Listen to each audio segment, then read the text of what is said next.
Bangle صاحب، Akhtar bangle صاحب please.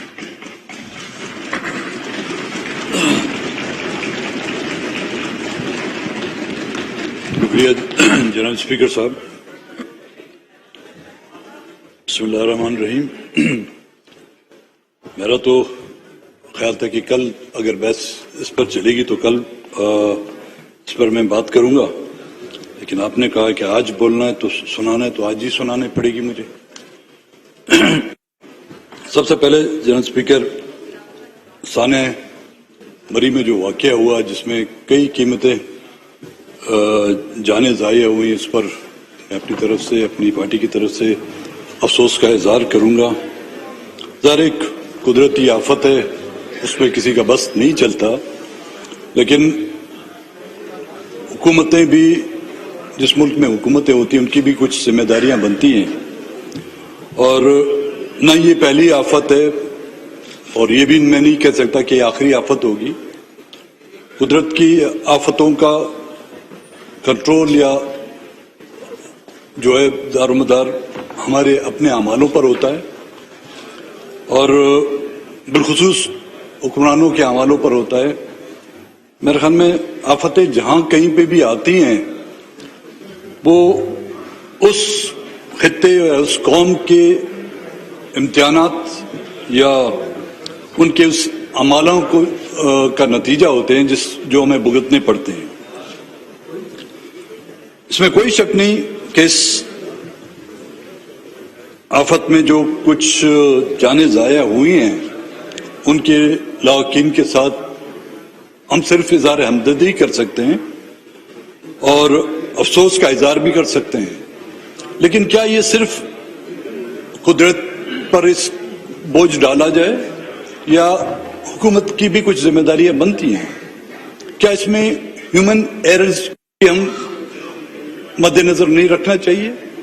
کیا حکمرانوں کی کمزوریاں یا اس کی وہ حکمت عملی کا بھی جائزہ ہمیں لینا چاہیے نہیں لینا چاہیے؟ کیونکہ حادثات جو نااہلی ہیں وہ جو ہمیشہ حادثات کو جنم دیتی ہیں. اس سے پہلے بھی کئی واقعات ہو چکے ہیں جناب اسپیکر، واقعات ہو چکے ہیں، قدرتی حادثات بھی ہو چکے ہیں، حکومتی حادثات بھی ہو گئے ہیں، حکومتی واقعات بھی ہو چکے ہیں، لیکن ان کے پیچھے پھر کمیٹیاں بنائی گئی ہیں، کمیشن بنائے گئے ہیں، لیکن آج دن تک ان کمیشن اور ان کمیٹیوں کا نتیجہ کوئی نہیں نکلا. کہیں کسی کو اگر کمپنسیٹ کیا گیا ہے وہ بھی مکمل نہیں کیا گیا ہے، یا ان حادثات کو سامنے رکھتے ہوئے ہم نے کون سی احتیاطی تدابیریں استعمال کی ہیں کہ آئندہ ایسے واقعات اور ایسے حادثات نہ ہوں. میرے خیال میں اس کا جواب 0/0 میں ہوگا. چونکہ مری کا علاقہ اسلام آباد سے نزدیک ہے تو ان لاحقین کی آو پکار، ان کی چیخیں جو ہے نا اس ایوان میں بھی سنائی دی گئی ہیں، یہاں کے میڈیا میں بھی سنائی دی گئی ہیں، لیکن وہ علاقے جو اسلام آباد سے بہت دور ہیں، جو آسٹریلیا کے جزیروں میں ہیں یا نارتھ پول میں ہیں، جس طرح کے بلوچستان ہیں یا نارتھ پول میں اس کو کہا جائے یا آسٹریلیا کا کوئی جزیرہ ہو، اس میں کئی ایسے واقعات ہو چکے ہیں. کبھی میں یہ نہیں کہتا اس پر بحث نہیں ہونی چاہیے تھی، لیکن کیا وہ اس ملک کا حصہ نہیں ہے؟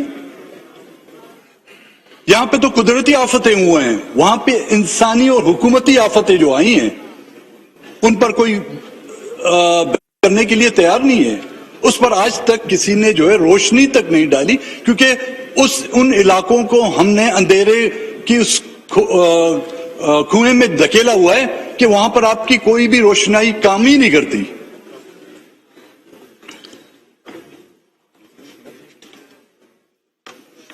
ایک ہی قبر سے 250 کے قریب جو ہے لاشیں برآمد ہوتی ہیں اجتماعی قبروں کی، اس کا کوئی ذکر نہیں ہوتا.